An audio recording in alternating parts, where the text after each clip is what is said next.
I'm Blair Kamen, author of Who is the City For? With photographs by Lee Bay, and you're listening to US Modernist Radio. Mama don't allow no architecture around here. Mama don't allow no architecture around here.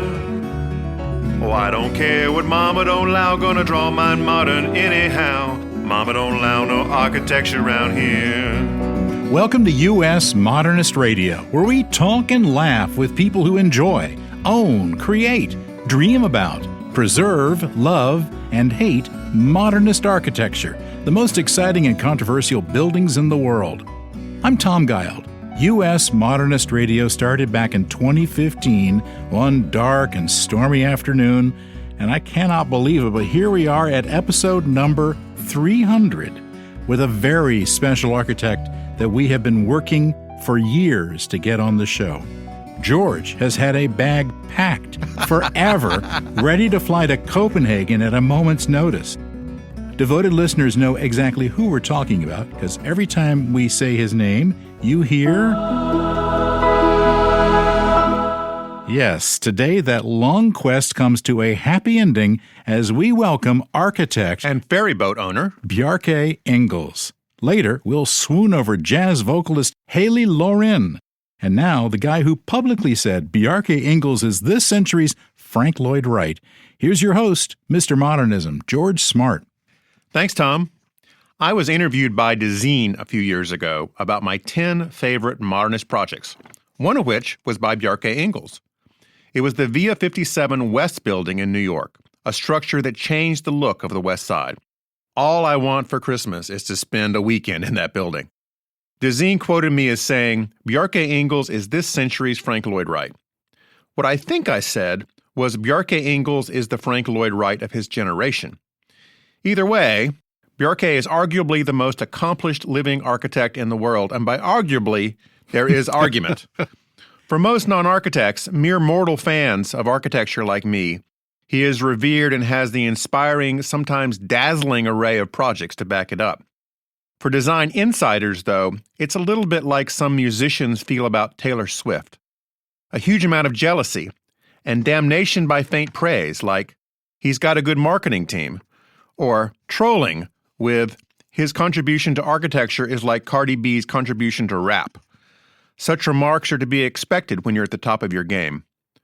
Just go to his website, big.dk, no comments please, to see the astonishing projects, built and unbuilt, in the U.S. and abroad, on planet and off. Yes, off planet. The firm is actively involved in construction design projects for both the Moon and Mars.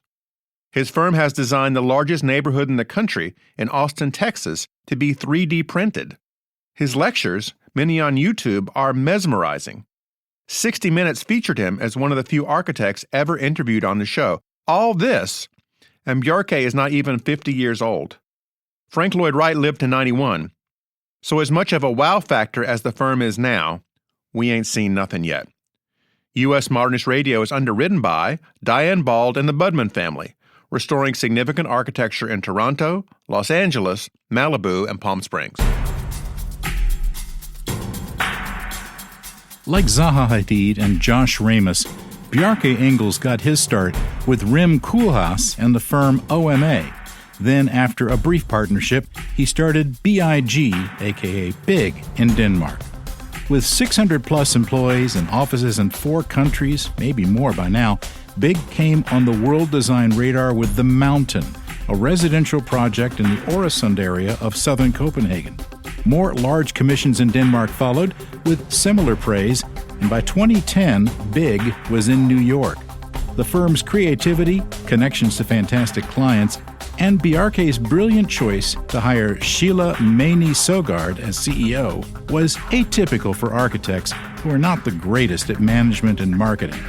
Her leadership in the company's growth and reputation is as important as his design talent and charisma.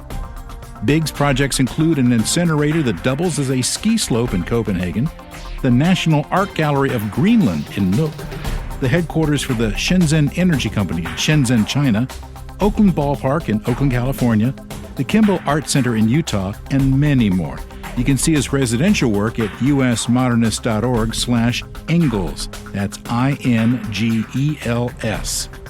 With a shout-out to past podcast guest Casper Astrup Schroeder, who produced Big Time, a documentary about Bjarke, filmed over 7 years, here's George's conversation with Bjarke Ingels, recorded in the BIG offices in Brooklyn, New York. I'm willing to guess that no one has ever mispronounced your last name. They misspell it consistently, but the pronunciation as well. So how do you pronounce your first name? I normally explain it, like there's a reference to Bjork, because it's a similar BJ. Yeah. But the simple hack, just like you would say FBI or CIA, you pronounce every letter in the acronym. Say the acronym BRK quickly, Bjarke. Bjarke. Oh, okay. That's how I've been doing it, so I feel good about that. I have watched endless videos and, of course, the movie. I've had Castrop on the show before. We talked about the movie. He was kind of my introduction to get to know you. So I want to start with your parents. They're doing very well. They just celebrated their 53rd wedding anniversary, January 31. and you grew up in this cool, modern, flat-roofed house. Where was that in Denmark? Yeah, it's funny because it's the house is from 1959. Okay. And it's along the north coast of Copenhagen. Okay. Sloping down towards a lake in a small forest. The smallest house ever, but on a big, beautiful piece of garden. And are you their neighbors now? I heard you bought a place in North Copenhagen. I bought a place like 10 minutes, like closer to Copenhagen center. Okay. So I'm definitely going through, and where I have to build something. So I have to, tread very carefully because I want it to be a forever home. Yeah. So do it once and do it right. Are you going to do that yourself, or are you going to get one of these talented folks around here to work on it for you? Both. Both. Well, that's very exciting. I know you lived on the boat for a while, like through the pandemic. Yes. I converted a Norwegian ferry into a killer home. So the bar has already been set high. Do you still have it? I still have the ferry. It's where I stay when I'm in Copenhagen. Okay. It's docked next to the opera. So I see the sun rising over Copenhagen, the power plant we designed that you can ski on. And I see the sun setting over the Queen's Palace. Have people figured out that it's your tugboat? Are they going by with their iPhones and clicking photos? I think the rumor is out. I've heard the harbor tours pronounce my name once in a while. So okay, that ship has sailed.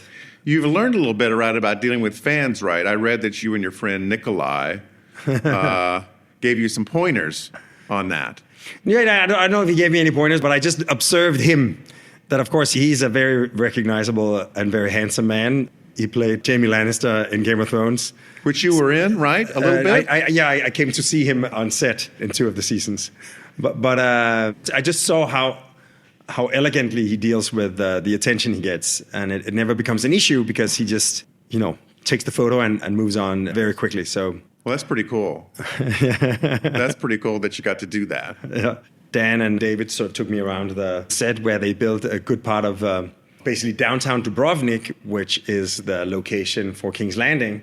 But because in the last season they had to destroy it and it's UNESCO World Heritage, they actually had to build a rather big Dubrovnik replica in Ireland. Okay. So they were quite excited about the scale of construction. But then, of course, as they were touring me around, they realized that probably the work we do is... because it was a large set, but a small building. But it was fun to see. The scale of your projects has really exceeded most people's imagination. I mean, you're off-planet now, Bjarke.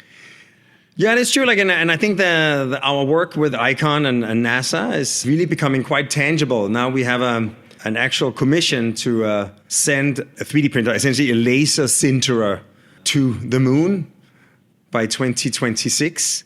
And construct out of moon dust and solar-powered lasers an artifact. It won't be much bigger than a sidewalk tile, but it will be the first thing ever built on the moon.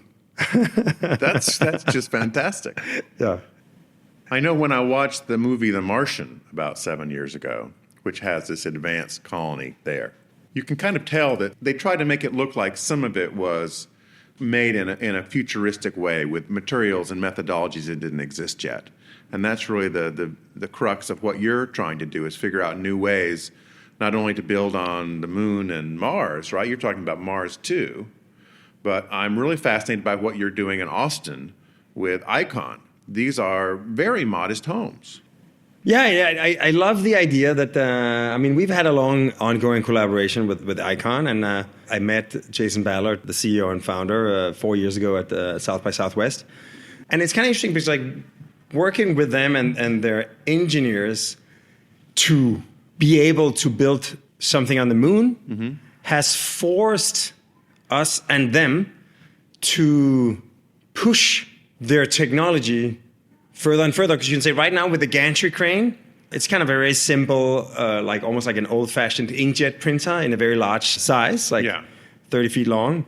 But you need a pretty plain ground. And even though the robot is printing the house, there's still a lot of manual attendance, insertion of rebar and all kinds of things. And of course, once we go to the moon, it has to be fully automated, and it has to happen in a much less predictable terrain or ground, using entirely locally sourced resources. So locally harvested power from the sun and locally collected regolith from the ground. Yes, there's a funny cartoon I saw one time where the astronauts are on the moon and the sign on their side of their building says "Buy local." Exactly. That's the whole principle of lunar habitation, is in situ resource utilization. Buy local. Simply because it's very expensive. If you take a pound of cement and you fly it to the moon, you have now increased its cost 10,000-fold. Wow. So it's much more affordable to work with local materials, especially because buildings are heavy. But essentially, the demands of building in such a difficult and hostile environment as the moon has pushed the technology development of Icon in ways that are now giving them greater and greater advantages when they're printing on Earth. So that means that while developing the future human habitation on the moon, we're also building a Wolf Ranch, 100 homes for Lennar, one of the largest single-family home providers in America, essentially to prove that you can do what we already do, the same and better with 3D printing. And then we're also working on this project in Yucatan Peninsula in Mexico to create extremely affordable homes for those in need, all using the same technique. So in a way, I like this idea that some of the answers to our challenges on Earth can actually be found trying to solve very difficult problems on the moon. Well, that's what NASA was telling us for years. That's how we got Tang, right? Or supposedly. Yeah, and then I believe NASA is responsible for GPS and data encryption and so many things that facilitate our life today was side effects from NASA and DARPA challenges. Yeah. One fun thing I noticed on the email signature on messages I get from this company, you show all the offices. You've got one in Copenhagen, and it uses the airport code, CPH, and London, LON, and Barcelona, BCN, and New York City, NYC. And then there's SZN, which is an island off of Santa Barbara. Have you bought an island, Bjarke? I love it. It's Shenzhen. Oh, that's what it is. The Chinese city. Yeah. But it sounds lovely with that island off Santa Barbara. Yes, it's beautiful. It's an abandoned runway that used to belong to the Nature Conservancy because they would maintain that island. Interesting. We should look into it. Yeah, really. You have changed architecture in a lot of ways. You've made it more interesting to the general public. You've really engaged the public in a way other architects haven't done before. You have explained things in your videos. I've watched a lot of the video presentations you've given both to architecture schools and to the public in general. And unlike many, many, many presenters, people come away and they get it, what you've just said. When did you realize that you had to take the jargon out of what you are presenting? But I don't know if I've taken the jargon out of what I'm presenting, but I think ultimately the purpose of communication is to transmit an insight or a sensibility, an observation to the listener. And if you fail to achieve that transmission, then it's basically an ineffective line of communication. And also, it's interesting because the Danish word for design is formgivning, which means form giving. Title of your book. Title of a book. The reason I think it's worthy to make this little Danish lesson as a way to explain the power of design is because to design something is to give form to that which has not yet been given form. In other words, to give form to the future. Because when you're designing something, a place or a building, you are giving form to the world or part of the world that you would love to find yourself living in the future. Another way to say to give form is to formulate, to put into words something that has not yet been put into words. And I think the reason that I find it valuable to put some extra energy into formulating things is because you may know something, you may intuit something intuitively, subconsciously, preconsciously. But when you have to design something, especially buildings, it requires the confluence of a lot of different skill sets, a lot of different minds in collaboration to work towards a shared goal. Therefore, if you can formulate in language or in drawings or whatever, like that which you are longing for or that which you intuitively are curious about, you can get a lot of help from the people around you. But if you're unable to successfully make that translation into a spoken word or another kind of graphic language, it becomes very hard to align those efforts of all those people. So therefore, to put a little bit of effort into the formulation when you give form is necessary. Well, I know, but a lot of architects formulate, but you're doing something really beyond that. I mean, you are seeing a function beyond which the client probably originally envisioned. So for instance, with Via 57, that's not something your typical developer, even the most progressive one, just thinks up over dinner one night. The Maritime Museum, where instead of building in the boat, you built around the boat. The houses that you've done with underground car garages, really fantastic. We'll talk about it in a minute. I mean, all of these things, you're taking, I guess, a sort of client's basic requests and finding a delightful frontier beyond it and then formulating all of that. I think it comes down to the idea that, form giving or design is more than just living up to expectations without f***ing it up, right? Yeah. It's trying to sort of ask yourself, out of this primordial soup of building restrictions, budgetary constraints, and client desires and neighbor concerns and whatever else you have, can you thread a needle through it in such a way that it connects all the dots, but in a completely unexpected way that in a way presents, and for lack of a better term, that gives a gift in the form of something unexpected, something that exceeds the expectations, but that is still a completely obvious response to this set of requirements. But it's a gift that the average person, the mere mortal, non-architect, can perceive. I mean, sometimes buildings have these things that really only those in the design profession can perceive they're there. But you've taken something like the incinerator and made it the world's most pleasant incinerator by far. You can ski on it, you can hike it, you can climb the climbing wall, you can watch the smoke rings from the pure air being puffed out the top. I mean, before that came along, nobody thought very fondly of an incinerator.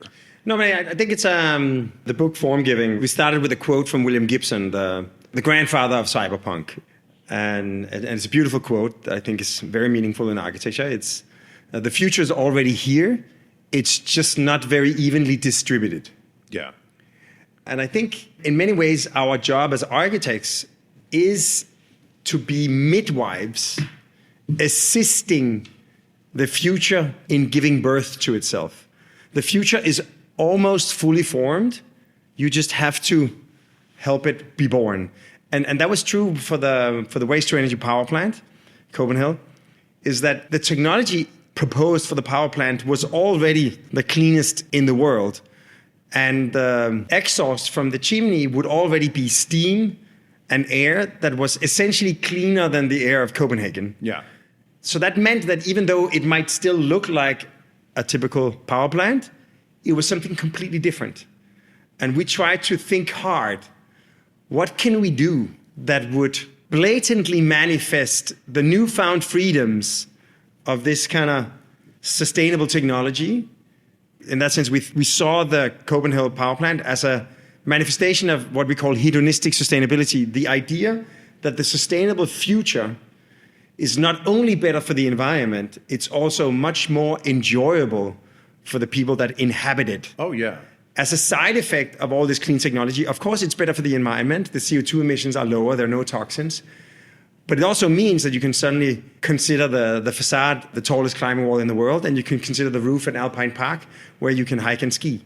So suddenly it becomes clear to everybody that hedonistic sustainability, buildings and cities are not only better for the environment, they're also much nicer to live in.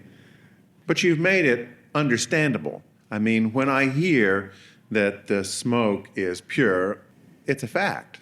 But when I watch it going in rings above the city that I'm living in, that's delightful, right? No, absolutely. There's a delight that kind of permeates a number of your projects. It's like they say in filmmaking, show it, don't tell it. Yeah.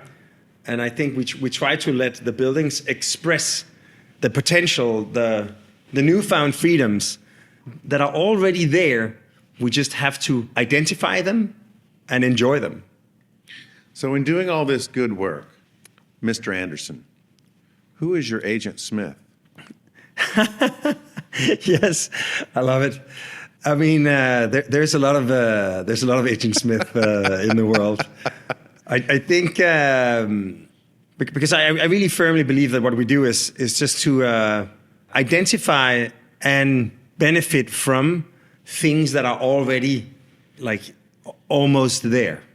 This idea, the future is already here, it's just not very evenly distributed. Well, like, for example, when you were working on Christiana, it seemed like the local government there was fine if the place was crap. But if you wanted to fix it, there were all kinds of objections. I mean, it's true that very often doing nothing it creates no hassle. But if you try to sort of improve things, suddenly it becomes incredibly difficult. With the work we did for Noma in Christiania, we had... This is the famous restaurant. The famous restaurant. We were taking over this kind of abandoned old mine storage that was like covered in graffiti. You had these kind of cinder block sheds that have been erected haphazardly and destroyed again.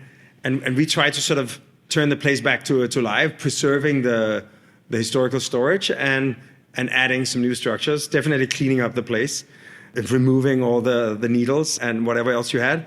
And of course, we ended up finding it almost impossible to do anything, even though we were actually restoring what was there. But the fact that we were doing anything was seen worse than just neglect and deterioration. Yeah. And I think in so many ways, the existing rules are written to prevent certain foreseeable inferior things to happen. And often the way they prevent those things they don't want to happen is by dictating something that is deemed better. But by dictating that, you prevent this kind of infinite... A systemic improvement. Yeah. And this kind of infinite space of possibility that has not yet been imagined. So in that sense, the job we often find ourselves doing is to find all kinds of ways to argue and demonstrate how what we are proposing is actually fully in the spirit of the code, if not entirely to the letter of the code. Okay. Because there is some kind of quicksand of the concept of normalcy that wants to reduce everything to this kind of well-known limited outcome, right? Right. Well, let's shift to houses. I was trying to track back about the houses that you've done. The first one I could find was one for the Olsons. Was that in 2008? The house sort of shaped like this. Oh, that's hilarious. Yeah, I said we did work with a company called M2, like square meters, that was trying to deliver architecturally designed homes, like basically to be a Lennar of Denmark. Right. But with homes that had architectural intent. It turned out to be much more difficult than anyone had imagined. and the project... that happens quite a lot. Yeah. The project tanked with the first subprime crash in late 2008. Yeah. And the next one was the little house, the Klein 845. Yes. Which is delightful. That was photographed all over the place. The next one is one in Mexico you did for a car collector. The one in Mexico is not for a car collector. He does have a little garage underneath, but he's a swimmer. Okay. It was published on the cover of AD, but we have very little about it on the website because the client is incredibly private. Yeah. The site, he wanted an Olympic pool, 50 meters, 150 feet. And the only way to place such a long pool was on the diagonal of the site. As a result, the ground floor of the building is a triangle. It's the half of the site defined by the pool. And then as it rises, it becomes a rectangle. So when you swim, so in a way, the whole house is shaped by this impetus of the 50-meter pool. Oh, that's great. And then there's a single stair that threads through the whole house, top to bottom, connecting all the different levels. It's very elegant, in situ cast concrete with a steel stair and a 50-meter pool. With all the houses, we've tried to make the houses like a portrait of the owner. Yeah. And in this case, the owner and his partner were swimmers. So more than anything, they just wanted that pool. And Mads Selby, back in Denmark, is a car collector. Exactly. So you've shaped this house, this fantastic circular-shaped house, to be a garage that you can put the cars around the circle underneath. Exactly. Like he somehow wanted to make his car collection an integrated part of his living experience.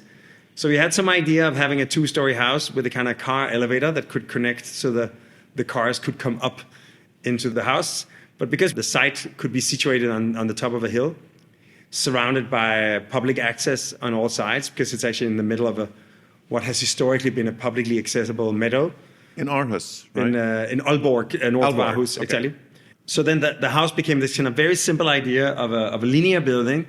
Cars enter in one side. In the middle third, you have all the rooms. And then the last third, you have the kitchen, living, dining. Okay. And then it wraps around itself, climbing, like wrapped around like a scarf around the top of the hill, closed to the outside, open to the inside. But that means that as the garage is entirely open to the central garden, and then the rooms start climbing up, so they start having views of the hillside over the roof of the garage. And then finally, when you reach the kitchen and the living and the dining space, you are above and you have uninterrupted panorama over the sunset and the sunrise. It's gorgeous. So in many ways, it's entirely private, but entirely open. And it also means that from the living room, they can see if the kids are still have their lights on across the courtyard. And also when he goes to bed, he can turn off the lights in the garage from his bedroom, looking across the courtyard down to the cars. And I'm sure it's now an instant landmark in Aalborg. No, it's pretty striking presence, and also the garage has become like this incredible ballroom that you never have. So they celebrated their little boy's confirmation party. Okay. With all the sort of 100 guests in the garage, just moving their cars a little bit away. So I think it's almost this idea to make a house that is as raw and as a garage, and make a garage that is refined as a house. Well, I hope that your new house turns out as well when you get that going. No, absolutely. Like I think I'm off on a very enjoyable path. It was kind of funny. Like we're right now building our Copenhagen headquarters in Copenhagen from scratch. It's a 7-story building where every floor is open to the next floor. Mm-hmm. Every floor has access to an outdoor terrace that is connected with an outdoor stair to the terrace above and the terrace below. So you can walk from floor to floor, inside and outside, also saving one egress stair. But it also means that you don't have this core in the middle that you normally have. So everything is open towards the middle. To make these very long spans, we're using TT slabs, these kind of standard prefabricated slabs that have two beams integrated with a thin slab that can span 60 feet or more. Like you see in airports? You'll typically see it in garages and warehouses. It's very effective, very inexpensive, but incredible technology that spans effortlessly very far. And I was thinking about moving into the penthouse of the Copenhagen office, but in the end, I think my girlfriend had opinions that it was probably a bad idea to completely eliminate the distinction between public and private, or at least between architecture and home. Can you just shut it off, Bjarke? Exactly. So in the end, I thought, okay, she's maybe right. And therefore bought this other place. But I'm actually, again, because the site is 70, 80 feet wide and then sloping down towards the water. So I'm thinking about taking these TTs and having this home completely free of structure. Yeah. With a kind of uninterrupted enjoyment of the strait between Denmark and Sweden. It's currently gestating. Now, when you filmed the movie Big Time with Kastrup, you were turning 40. You had a birthday party in the film in which you stared through your time portal to Copenhagen, and they all celebrated with you. You're now 48. You have a wife and a son who's, what, four or five? Yeah. How is the view from almost 50 now, Bjarke? I'm rushing to finish my home so I can celebrate my 50th there. No, but I think having a child is an absolute game changer. Yeah. And it's like the hardest and loveliest thing I've ever tried. Do you have a Lego budget, Bjarke? I mean, I imagine that they're not afraid to send you free ones. It does help that I'm good friends with Kjell, the owner. Every time I pass by, I tend to meet with Kjell in the Lego house. Yeah. At least a couple of times a year, and spend a good afternoon talking about life and architecture. And he gives you a Millennium Falcon to take home. and I do tend to leave with a few keepsakes. So Darwin is definitely entering a serious Lego phase. Yeah.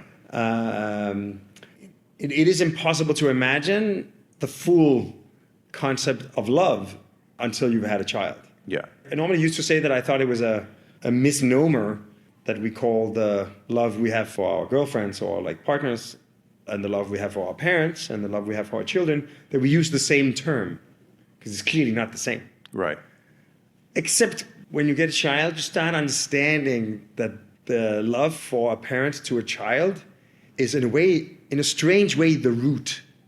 Because we experience it later in our life, but it's somehow the source.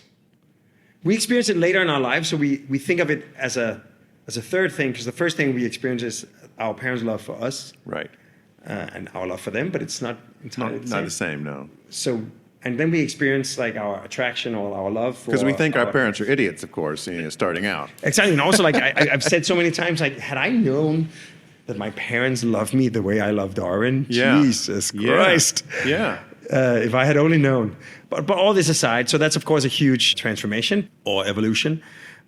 But I think in terms of architecture, like, I think last year we turned a corner or reached a milestone or a stepping stone that we haven't reached before. We, after 2 years of competition, we won the competition to design the new airport of Zurich. Oh, great. It will be the largest timber building on Earth. And it was like a 2-year effort. In the last 9 months, we were competing head-to-head with another team, and finally we were selected the architects. And I think that's the kind of significant public infrastructure that I would love to try to design, because it's somehow the gateway between a city and the rest of the world. And increasingly, it's becoming like shopping malls and this kind of Frankenstein of various extensions and the latest trends. Yeah. So that's one thing that has opened a new realm of possibility. And then the other thing was that we managed to win the competition to design the National Philharmonic of Czech Republic in Prague. down by the Vltava River in a UNESCO World Heritage City. Yes. Which is also like a project that has the possibility to be like a Sydney opera of significance, I would say. I mean, of course, it's a lofty goal, but it could really be an incredible significance for Prague and for this particular neighborhood in Prague. As an incredible landmark destination for the relationship between the river and the kind of roof of the city, and also like a real statement about the power of a public building in public space. And both these projects, I can already see, are becoming somewhat opening doors to a new kind of body of work. Oh, yeah. I mean, when you get the museums and the airports, that's a big threshold to cross. So in that sense, I'm pretty excited and hopeful for the years ahead. Like I could really feel when those two things were announced. A surge, right? Yeah, kind of a but surge also, but also forward. like a sense of arrival that I hadn't felt before. Bjarke, this has been lovely. Thanks so much for talking with me. An absolute pleasure.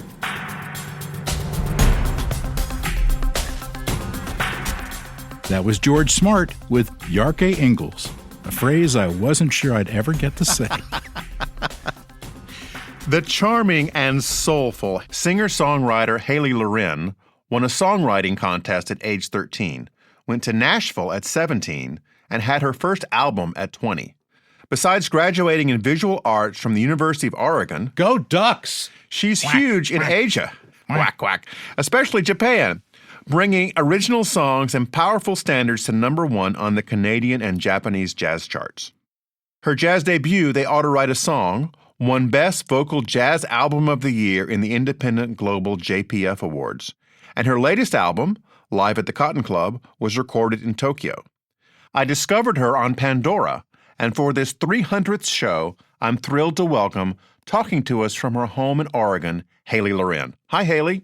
Hello. We are so glad to have you. I have been swooning over your music. Does anybody tell you that?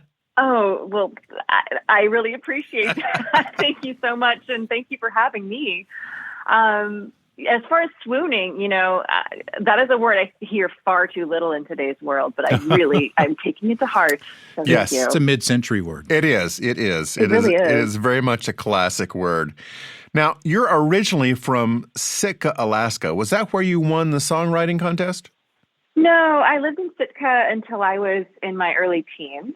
And then once I moved down to the lower 48, as we call it up there, back to Oregon, I started to really get into songwriting at that point in my life. And that's when I started to enter songwriting contests, et cetera. Right around the time I was about, 14 years old when I first started doing that. So I would have already been living in Oregon at the time. And songwriting has been such a huge part of your life. We read that you went to Nashville to pursue that at 17. How does that actually work? Do you take your mom? Did you run away in a van with a guy named Lars? I mean, how did it happen? Oh, my.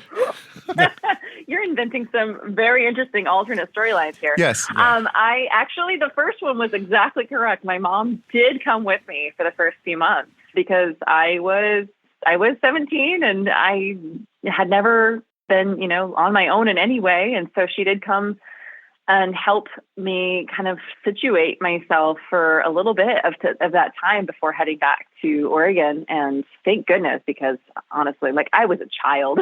I was very naive in many ways. But one of the wonderful things that happened was that I was able to be in community with so many other songwriters so early on, and they kind of became my surrogate family while I was there. And they were all older than me, and they all sort of served as not only co-creators, but also mentors to me. And that was very important. And I'm deeply, deeply grateful for that. So what's the career path here in Nashville when you land at 17? Do you go from club to club? Do you knock on the doors of the recording studios? What are you doing to get your name out there? Yeah, it was kind of an interesting blend. And I can't speak for anybody else, of course. I know that in some ways my experience was somewhat unique in that I had already had some recognition through winning a lot of different songwriting contests, et cetera, at an earlier age even than moving to Nashville, that I was able to sort of get my foot in the door with a number of songwriters that then introduced me to other songwriters, and, I kind of it was a ripple effect, right? I was able to sort of build this community of co-writers and friends over time that I don't think that everybody necessarily has. It's not like a guarantee when you move to Nashville that that's what's going to happen, but I was really lucky. And I also had a manager at the time. Like I had my first manager who also had some experience in the industry in that particular, city, region, who had a lot of wisdom and some connections and, all the things that you hope that a manager would help you out with. He was definitely helpful with that. And so, I'm not under any illusion that that's the normal experience of a lot of people who just up and move to Nashville, but it was my experience, and it was pretty great. Here's one of those original songs Halie wrote, A Well-Loved Woman. Have you ever seen a well-loved woman? Have you ever seen a soul set free? Have you ever seen somebody been to heaven and back? Well, if you haven't, take a look at me. Waves, they whisper before they crash in a primal roar. With his gaze, my mister brought me breathless to his shore. And I hear the music rushing through my fingertips, and I feel the mystic dancing in my swaying hips. Have you ever seen a well-loved woman? Have you ever seen a soul set free? Have you ever seen somebody been to heaven and back? Well, if you haven't, take a look at me. Copper wires woven through my lovesick veins. Electric fire shocks me all when it says my name. And I hear the angels singing in jubilation. I feel the radiant joy of the sweet salvation. Have you ever seen a well-loved woman? Have you ever seen a soul set free? Have you ever seen somebody in the heaven and back? Well, if you haven't, take a look at me. Take a look at me and you'll see, you'll see, you'll see, you'll see, you'll see, you'll see, you'll see. A well-loved woman can stop the world in its tracks. She runs, she flies, she dares, defies. She's a damn fine acrobat. She got superhero powers. One seed becomes 1,000 flowers. Ooh, have you ever seen a well-loved woman? Ever seen a soul set free? Ever seen somebody been to heaven and back? Well, if you haven't, take a look at me. Have you ever seen a well-loved woman? Have you ever seen a soul set free? Have you ever seen somebody been to heaven and back? Well, if you haven't, take a look at me. Have you ever seen a well-loved woman? Have you ever seen a soul set free? Have you ever seen somebody been to heaven and back? Well, if you haven't, take a look at me.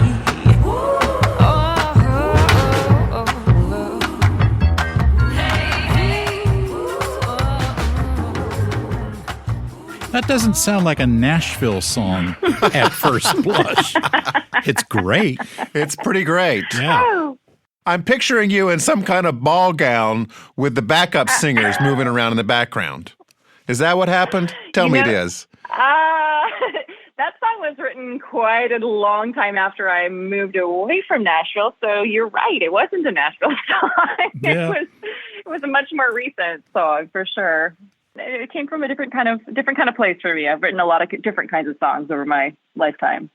Now, during the pandemic, you and your husband put together these delightful little shows where you would sing and play and chat. Tell us about those. Live streaming, man. Yeah. That became a fixture for me for the better part of 2 years. I had never performed just in the privacy of my own house in front of a camera for, that's weird. A live audience. It took some getting used to, for sure. But after a while, be honest, like it became kind of a lifeline for me because taking essentially 2 years off of a career that I had been doing since I was way too young to drive. Yeah. Like for the first time in my life, I had taken a break from performing live.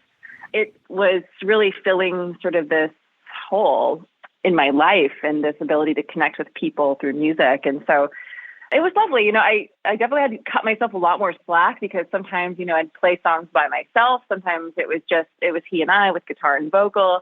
But I would have to kind of settle for the fact that I'm not a jazz piano player by any stretch.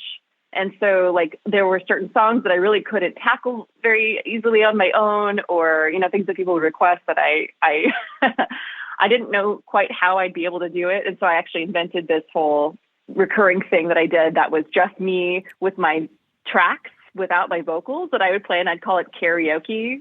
A karaoke show. Nice. And so like I'd fill in the gaps that way too. And it just kind of became this expression of creativity and really spontaneous. And it, I think in some ways made me come back into the live music scene feeling a little bit more relaxed about things. Like, I carried that off and I didn't die from, the exposure of that. And so I can do a lot more things than I thought that I could and like end up okay on the other side of it. So it was nice. It was like, facing my fears of not always being able to bring a total perfectionist lens to everything that I did, and just be able to kind of go with whatever was happening at the time and be able to still have fun with it and still connect with people.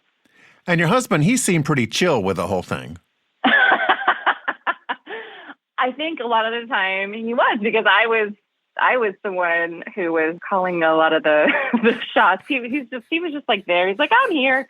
I'll play songs. Yeah. And so, yeah, I mean, he definitely worked to learn some new things with me. He put in some time with that. But as far as like, who we were talking to, it was my audiences. So if things went haywire, that was on me. So is he in show business too? What's his name? Daniel Gallo. Yeah, he and I actually have some music projects that we have done together in context with other people, as well as just as a duo. As a duo, we call ourselves Shadow Sway. Mm-hmm. And we have a couple of songs that we've released publicly with that. But we also had this band, still have it, but it hasn't been active for a while, called Halie and the Moon. And we released some recordings that way in conjunction with several other players that are part of that group. And but yeah, he's been a guitarist for many, many years and a songwriter in his own right. And yeah. It's lovely. This song from Halie's album Heart First was written in 1952 by Guy Wood and Robert Mellon. It was a minor hit in 1953 with Frank Sinatra and became something that many saxophonists love to play. Ben Webster recorded the tune in 1956, John Coltrane in 63, and Sonny Rollins in 64. Vocal versions include Johnny Mathis, Dean Martin, Nancy Wilson, Ricky Lee Jones, Sting, and past podcast guest Diane Schur. Prepare to swoon, folks, because here's Halie with My One and Only Love.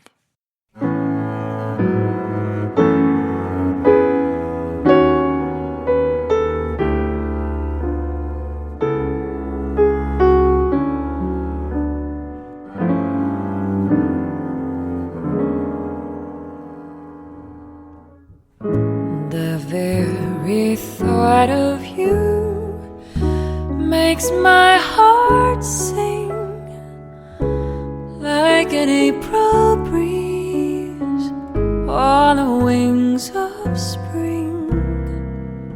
And you appear in all your splendor, my one and only love. The shadows fall and spread their mystic charms in the hush of night while you're in my arms. I feel your lips so warm and tender,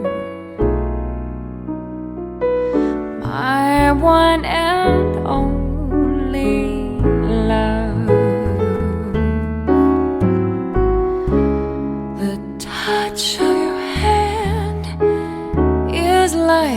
heaven, a heaven that I've never known. No, the blush on your cheek whenever I speak tells me that you are my own. You fill my eager heart with such desire. Every kiss you give sets my soul on fire. I give myself in sweet surrender. My one and only love.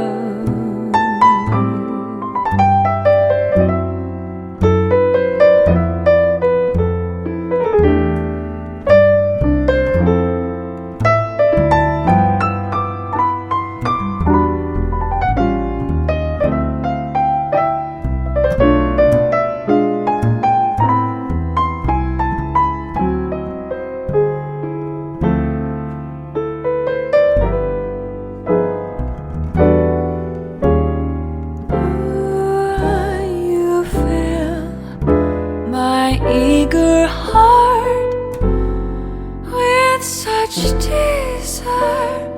Every kiss you give sets my soul on fire. I give myself in sweet surrender. My one and only love.